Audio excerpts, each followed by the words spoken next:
if the relationship didn't work out, then the person who brought that wealth should be able to leave with that wealth. I don't think that's controversial, personally. Okay.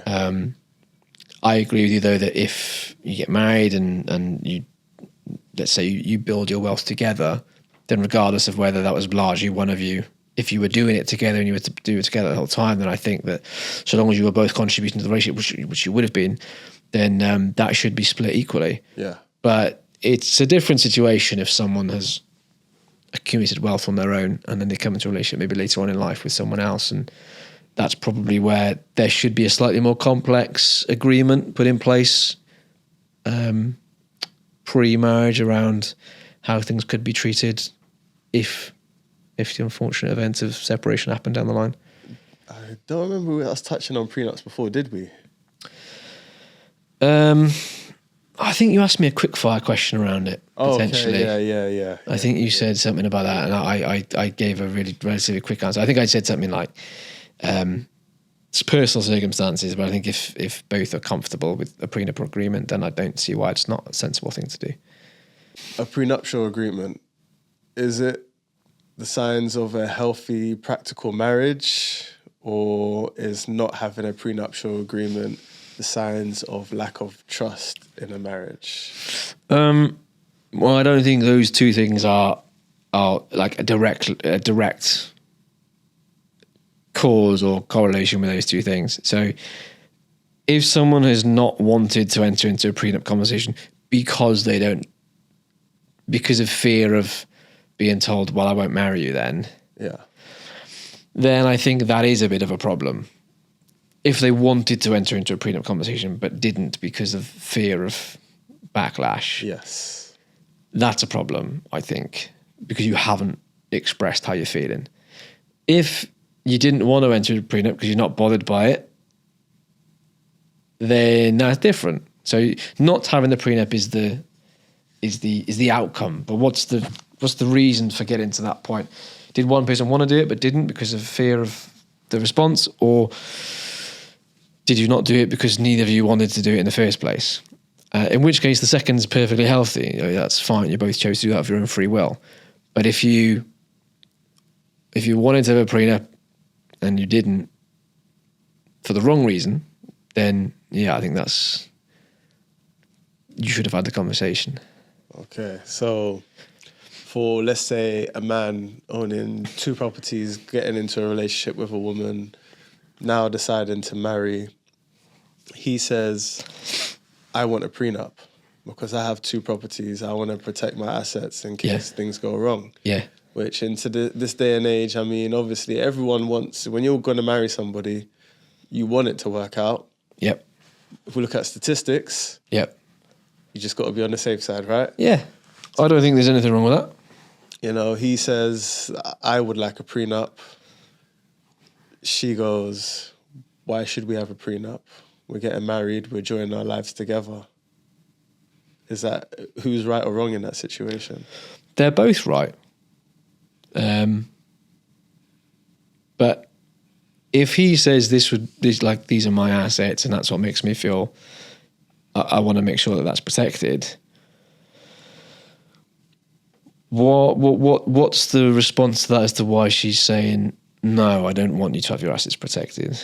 Well, when you say no, you don't want she don't want him to have assets protected. Now it sounds real. Yeah, it's about framing, isn't it? Because you said to me as well, what if her response is, well, we're getting married?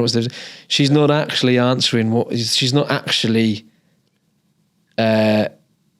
dealing with what he's saying. Yeah. He's been specific about specific assets. Yeah. She's talking generally, well, we're getting married, what difference does it make? Like it's a bit of a nothing comment. Well, a common response from people that generally don't want a prenup is they want to feel like if this doesn't work out, that they also leave with something.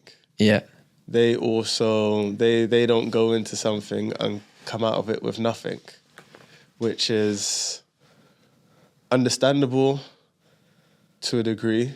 Personally, I think that whatever they build together is what they both should leave with. Yeah. But That's my personal view on it. I think every couple is different. yeah, And I think if one of them wants to enter into a prenup and there's just because they want to protect their assets, then I don't see why that shouldn't be done. It's easy for you and I to sit here saying this without the emotional attachment of this conversation, because it's a very highly sensitive conversation with high emotions. Yeah. And yeah, that is, it's almost like a solicitor giving legal advice in it. They can take all the emotion out of it. It's easy for them to say, which is why solicitors get involved. And this is why divorce solicitors do so well, because they're required to take the emotion out of an incredibly highly emotional situation. It's the same with a prenup in that sense. So it's very difficult to sit and give advice on. I can only give my view that and this is not like a man-woman thing. I think it was the other way around. Yeah.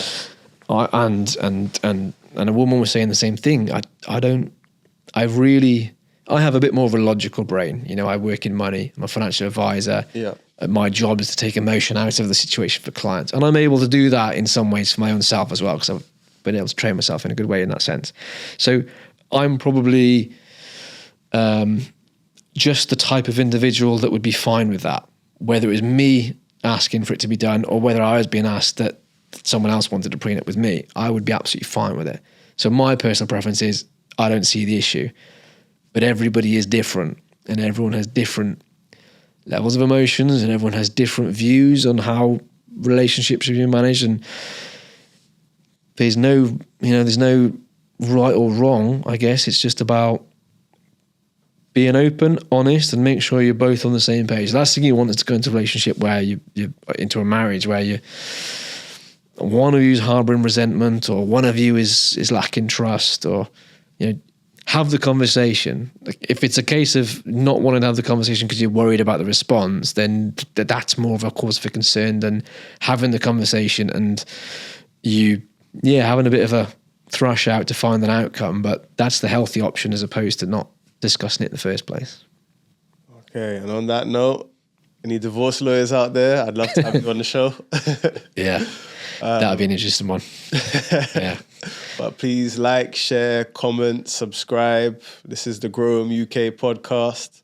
Thank you for listening. Thank you for watching. We'll be back soon. Thank you very much. Thank you.